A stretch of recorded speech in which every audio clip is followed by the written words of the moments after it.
Tambiolo ng kapalaran. Laglagan na! Alright. Okay. Last na ba to? Number 4. Sino sa inyo ang kaparehas mo ang strongest clasher? Ikaw na, uy. Ano? Hindi kasi, iba. Kasi, of course, Iba- competition. iba kami so ng we're- genre. Oo, pero, and then he's a male voice, I'm a female voice. Sobrang different din yung style namin. I feel like maybe, pwede ba sabihin na vocals-wise, mas stronger si Alfred, but performance-wise, mas stronger ako. Tambiolo ng kapalaran. Laglagan na!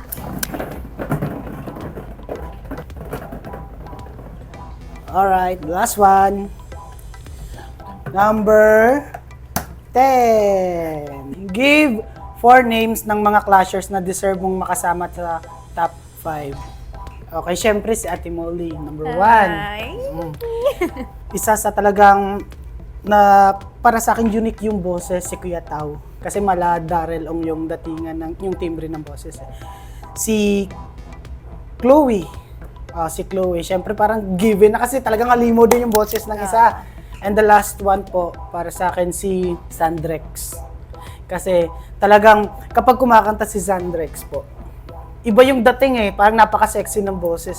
Di ba? Napaka-sexy ng boses na kapag nakaupo lang siya na, ay, napaka-simple lang ng tao nito. Pero pag nandun siya sa stage, tas pag binukan niya yung bunganga niya, talagang iba yung dating talaga, kaya deserve niya din mapapasok sa top 5.